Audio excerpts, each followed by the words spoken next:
அதான் சொல்லிட்டேன், சப்ஜுடைஸ் மேட்டர்னா I don't want to talk about it. Court decide பண்ணி என்ன சொல்றாங்க அதுக்கப்புறம் பார்ப்போம். தாவேக்கா யார் கூட்டணியில் தெரியலையே. நான் வந்து மாநில தலைவர் கிடையாது, நான் வந்து டெல்லி அதிகாரத்தில் இல்லையே.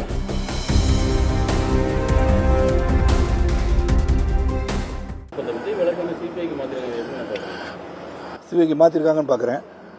அது வந்து sub judice matter, so I don't want to say anything about it. அப்புறம் வேறு அதான் சொல்லிட்டேன், சப்ஜுடைஸ் மேட்டர்னா I don't want to talk about it.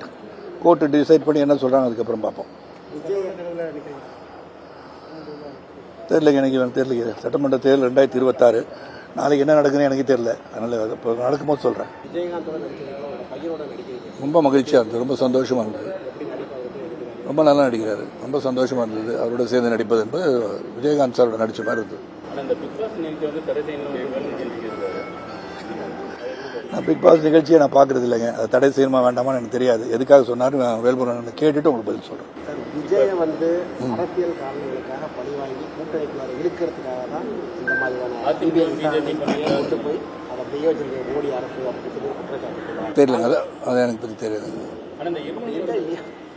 எனக்கு தெரியாது அந்த மாதிரி. அந்த அவ்வளோ டீப்பாக நீங்களே தெரிஞ்சு வச்சிருக்கீங்க, என்ன கேள்வி கூடாதுல்ல. ஏற்கனவே வந்து அது சீல் வச்சிருக்காங்க இல்லையா, நடவடிக்கை கண்டிப்பாக எடுப்பாங்க. அதனால தான் இறந்தாங்கன்றது நிச்சயமாக வந்து உறுதியாக சொல்லப்படுகின்ற நிலையில் கண்டிப்பாக அந்த இருமல் மருந்து தயாரிச்ச நிறுவனத்தை ஏற்கனவே பேன் பண்ணியிருக்காங்க. என்ன நடக்குதுன்னு பார்ப்போம். நடவடிக்கை சீல் பண்ணியிருக்காங்களா முதல்ல, that's my very important. There seal the place. தமிழக அரசு எத்தனை சதவீத தேர்தல் வாக்குறுதி நிறைவேற்றிருக்கு?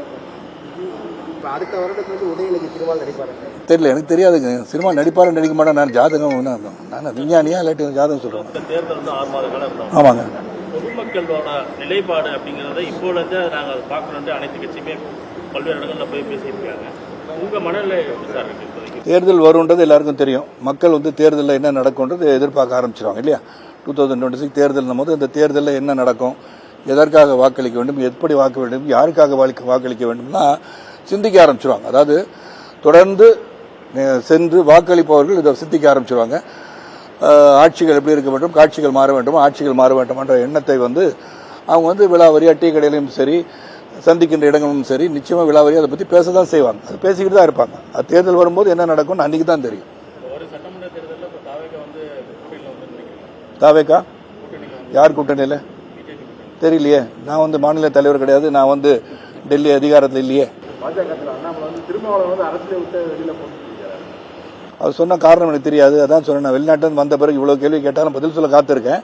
இருந்தாலும் வெளியே போகணும்னு சொன்னதுக்கு காரணம் வந்து எனக்கு தெரியாது. முன்ன வந்து அந்த விபத்தாக இருக்கலாம், அந்த விபத்து ஏற்பட்ட நிகழ்வை பற்றி சுட்டி காட்டியிருக்கலாம். அதுவாக இருந்தால் எதற்காக சொன்னார் என்று கேட்டு உங்களிடம் நாளை மீண்டும் உங்களை சந்திக்க காத்திருக்கிறேன்.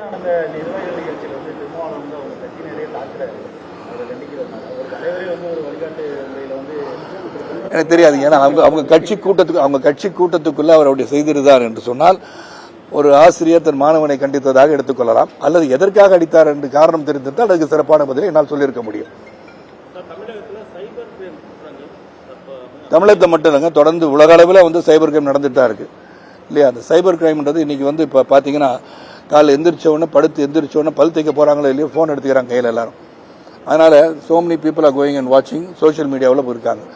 ஸோ அவங்க எதில் பரிவர்த்தனை பண்ணுறாங்க இல்லைன்னு தெரிய மாட்டேங்குது sir. Cyber crime is increasing. People வந்து ஏமாற தயாராக இருக்கும் போது ஏமாற்றப்பவர்கள் தொடர்ந்து அதிகரித்தே இருக்காங்க சைபர் கிரைம் பொறுத்தவரைக்கும்.